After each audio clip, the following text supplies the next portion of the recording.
Now I am going to teach the students of class 9th, and the book that is Beehive is to be started, and second chapter was started because first chapter was already taught to you by me. Previously I taught you first chapter, then after I started teaching poems. You must have remembered it. Now I have already started this second chapter, The Sound of Music. Up to para 2 I completed and I entered into para 3. But some lines were left out. Today I want to complete that lines in paragraph 3. Just see the lines. In the middle of this paragraph, the lines are like this. Suddenly I realized I could feel the higher drum from the waist up and the lower one from the waist down. Forbes repeated the exercise, and soon Evelyn discovered that she could sense certain notes in different parts of her body. Okay, very good method was applied. What? She was asked to receive the vibration of the instrument, that is percussion. Percussion, I had already told you, the instrument that is played by striking or by beating, like tabla, dhol, okay, na, drums also. Many type of things are there, different types of instruments are there, playing instruments, musical instruments, and they are played by beating or striking. Thousand, suppose, instruments are there like that. They are called percussion, and the player is called percussionist. So I already told you Ron Forbes was the gentleman who boosted her and he encouraged her to do something and to prove the worth of her life. So he has started giving training. How? So he suggested that she should receive the vibration of the sound of the very instrument that is smaller in size. Okay, so the waist down means downside the waist. Okay, the instrument that is very small one. The vibration that is produced must be received by the portion of the part of her body that is below the waist, and the bigger drums or bigger instrument that is there quite tall. So the vibration produced by that very instrument that is taller, so that vibration will be received by this girl from the waist up. Okay, means upper part of the body. In this way, this training was going on. So time and again and again, or repeatedly, she was doing it, or the teacher was also just trying to teach the very student. Okay, without losing courage or without becoming disheartened. I had learned to open my mind. Evelyn discovered what she discovered, that she could sense certain notes. Notes means sound. Certain sound she discovered means she just got or availed. She understood that this type of sound was going on due to the vibration, and slowly and gradually she was understanding or experiencing everything, different parts of her body. I had learned to open my mind and body to sounds and vibration. She had learned how to expose her mind and body, how to open her mind and body just towards the vibration in order to receive them.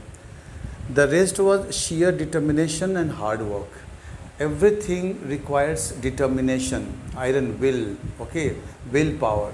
So she was having the determination that she would do it. She would definitely or positively complete it. She would learn, okay, and she would become a percussionist. So this determination helped her a lot, and hard work also. Hard work in any sphere, in any field. Okay, without hard work, you can't succeed, you can't be successful. In this way, this inspiring story teaches us that without hard work, we cannot achieve anything. Okay, very good story it is. That is a real story. It is not fiction. Next para 4. You see, she never looked back from that point onwards. Okay, from that point means up to the very step she had come, she never looked back. वो जहाँ तक आ गई उसके पीछे कभी नहीं देखा, वो कभी बैक नहीं हुई, आगे ही बढ़ती गई. She proceeded ahead ओके, और इस तरह से वो आगे भी चलती गई. She toured the United Kingdom with a youth orchestra, and by the time she was 16, she had decided to make music her life. She toured means she went on a tour with youth orchestra, means the people or some, I want to say, players were there, the instrument players were there, the young people were there, different type of persons were there, and with them in that very group, she was touring or just moving, traveling. In this way it is written that at that time she was 16 years old. She was only 16 years. She had decided to make music her life. Okay, it was her resolution. What was the resolution? उसका दृढ़ निश्चय क्या था? To make music her life. वो music को ही अपना जीवन, अपनी ज़िंदगी बना कर रखेगी. और इस तरह से डिटर्मिनेशन था जो उसको बहुत हेल्प किया. हर आदमी को करता है. She auditioned for the Royal Academy of Music and scored one of the highest marks in the history of the Academy. Royal Academy. Okay, so she was the achiever and she scored the highest marks in the history of that Royal Academy. Means previously nobody was able to achieve that much marks. So audition, what made audition, you understand? She was asked to give some taste. Okay, then after she was selected and she was given the opportunity to perform, and in this way the marks she was given was highest. Too much it was. As it is written, the इतिहास में, इसके इतिहास में, इस royal academy जो था, इसके history में अभी तक जितने भी आए थे जो ऑडिशन देने, वो इतना ज़्यादा नंबर कभी नहीं लाए, और ये सबसे ज़्यादा लाई, और बहुत गौरव की बात है इसके लिए. She gradually moved from orchestral work to solo performances. In the beginning, she was there with a group, orchestral group that is called. But slowly and gradually, she became so bold that she started performing solely. Solo means single. Alone she was there on the stage, and this solo performance, this is called, and she was having no hitch and hesitation. Okay, she was alone there and she was performing. तो इस तरह से ये काफ़ी अब bold होती जा रही है. At the end of a 3-year course, she had captured most of top awards, not all of top awards, most of. ज़्यादातर टॉप अवार्ड्स उसने कैप्चर किया. Means she availed, she got, she obtained, और ज़्यादातर top awards उसने पाया, लिया. और इस तरह से हम छोटा सा पैरा था, जिसके बाद हम आ रहे हैं 5th पे. And for all this, Evelyn won't accept any hint of heroic achievement. For all this means she performed well, okay, but she was having no arrogance, no ego. ये उसको घमंड नहीं था. उसको ये घमंड नहीं था कि ये मैंने किया, ऐसा मैंने हीरोइक अचीवमेंट है, ये मेरा बड़ा बहादुरी से मैंने ये काम को कर दिखाया है, इस तरह का अहंकार वो नहीं रखते थे. शी वॉज चेरिशिंग और harbouring no this one pride में से, और वैनिटी जिसको आप कहिए, प्राइड से ज़्यादा ख़राब सेंस में यहाँ पर आप इसको लिया जा रहा है. तो उसको अंदर कोई ऐसा वैनिटी नहीं है, ईगो नहीं था कि वो इसने अचीव किया. She was the achiever. No, वो सिर्फ काम करती थी और अचीव करती थी, क्रेडिट नहीं लेती थी. जैसा कि गीता में भी कहा गया कि you are a doer, you don't know the result will be conferred और ऑफर्ड बाय गॉड. तो in the same way she was doing her work, pursuing her work, and slowly and gradually she became an achiever. If you work hard and know where you are going, suppose you know your direction and you are working hard, then you will go to the destination, you will reach the goal.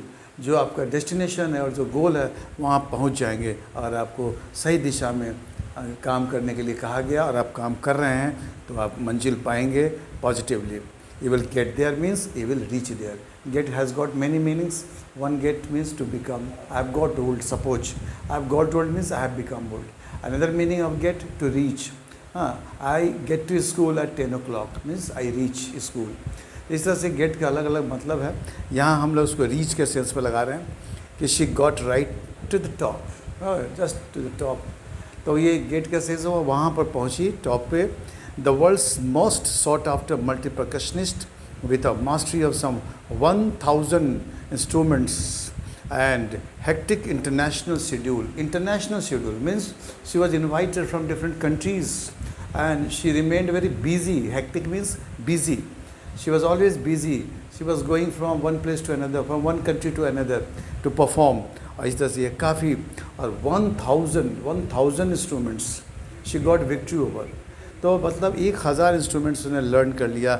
ये है कमाल, persistence और ये आपका hard work और इस तरह से करेज और डिटर्मिनेशन अगर आप में है तो आप बहुत आगे जा सकते हैं. Sought after means people use to seek the very opportunity to see her.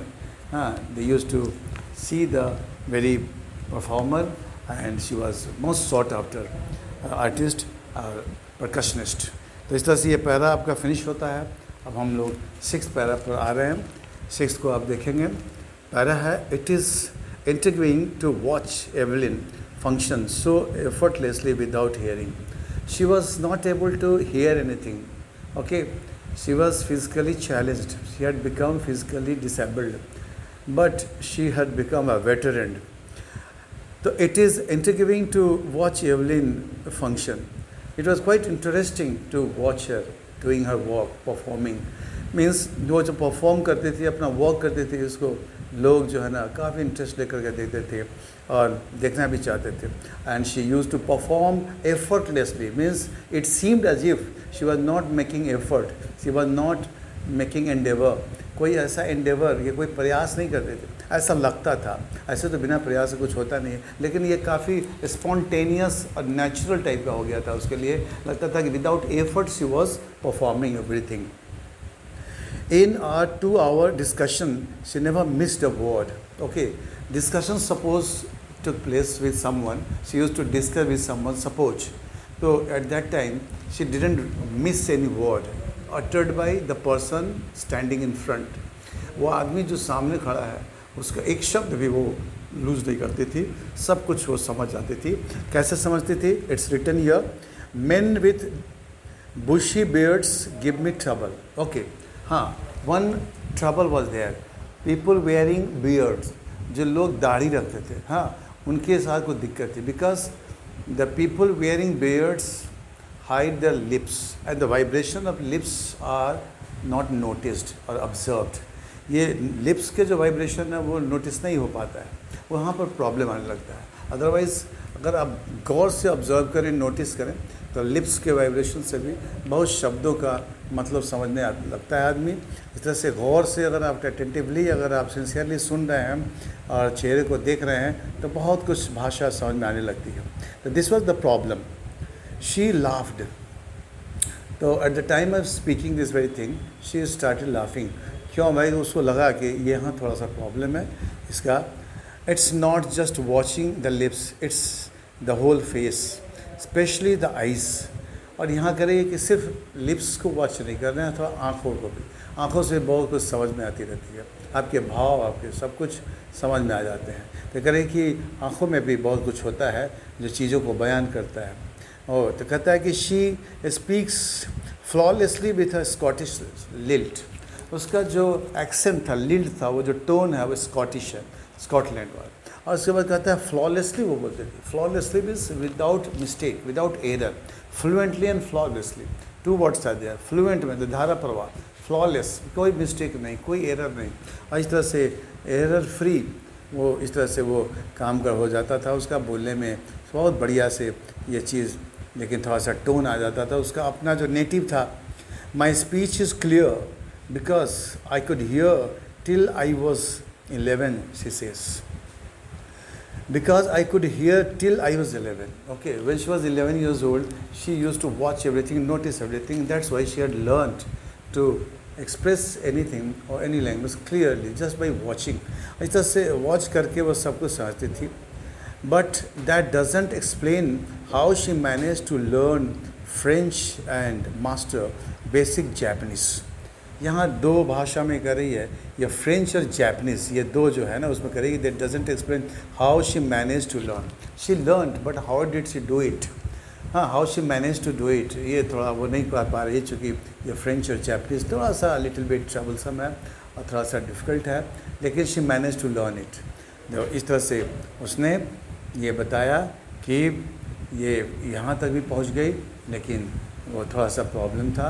और इन दिस वे पैरा 7 हम स्टार्ट कर रहे हैं। आप देखेंगे सारे वर्ड्स आपके क्लियर हैं, हमने ऐसा कोई वर्ड्स नहीं छोड़ा है, फ्लॉलेसली आपको बता ही दिया, सब कुछ है, इसमें कोई डिफ़िकल्ट वर्ड्स भी नहीं हैं। 7 पा रहे हैं। As for music she explains it pours in through every part of my body. The music pours in, pour means उड़ेलना, ढालना, लेकिन यहाँ सेंस है कि the vibration, the sound, the music goes inside the body through the pores of the skin. उसके जो पूरे रंध्र हैं, उससे लगता था वो वाइब्रेशन उसके शरीर के अंदर जाता था और वो रिसीव करती थी और वो थ्रिल्ड हो जाती थी और सब कुछ सेंसेशन वो सेंस कर लेती थी। She use to sense the vibration और in this way she use to learn the thing. तो कह रहा है कि it pours in through every part of my body, it tingles in the skin, my cheekbones and even in my hair. Okay, tingling, there's a tingling, tickling, ये दो चीज़ है। ये टिंगल है, जैसे झंझनाहट की आवाज़ होती है, जैसे झंझनाने की आवाज़, वो स्किन से थ्रू ये सारे वाइब्रेशंस को रिसीव किए जा रही है। स्किन इसके सब रिसीव कर रहे हैं। स्किन में पोर्स होते हैं और वो सब कुछ पोर्स से होकर के पोर्ड इन हो रहा था।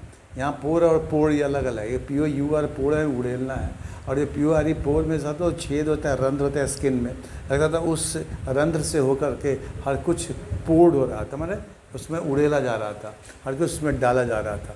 इस तरह से करता था, उसको लगता था।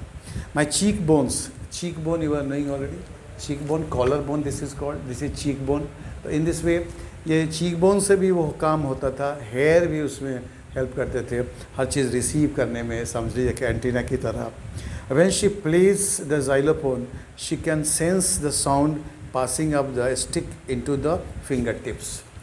She had dreamt to become a player of xylophone because she had seen a girl playing xylophone and she had determined to do it sooner or later. So whenever she played the xylophone, the sensation she received, the sensation came from the very instrument through the stick to the fingertips, and in this way it goes inside. तो इस तरह से वो xylophone का वो सारे वो vibration और साउंड है वो स्टिक्स से होता हुआ उसके उंगलियों के टिप्स तक आता था और वो अंदर प्रवेश कर जाता था।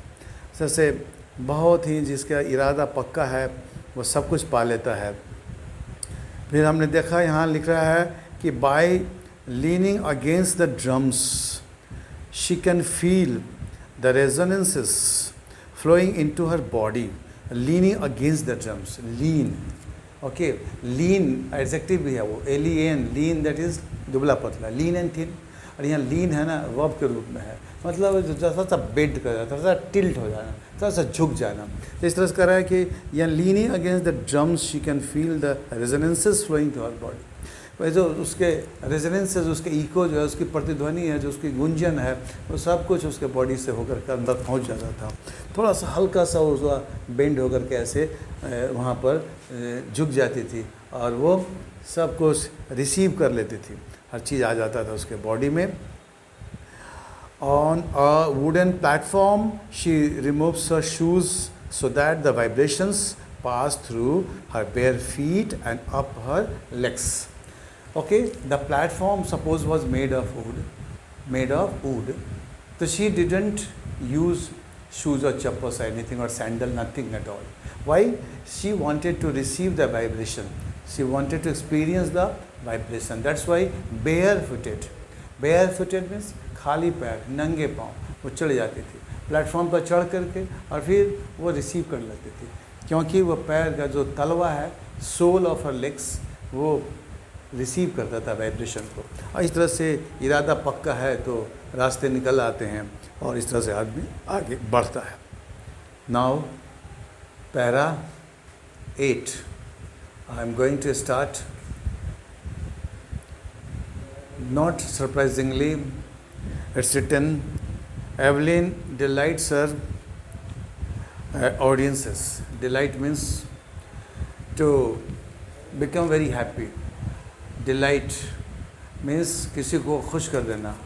आई will delight you, you will delight me, ऐसा कहते हैं ये खुश करना, लेकिन time has become up. Tomorrow I will come and I will continue the remaining part from para 8.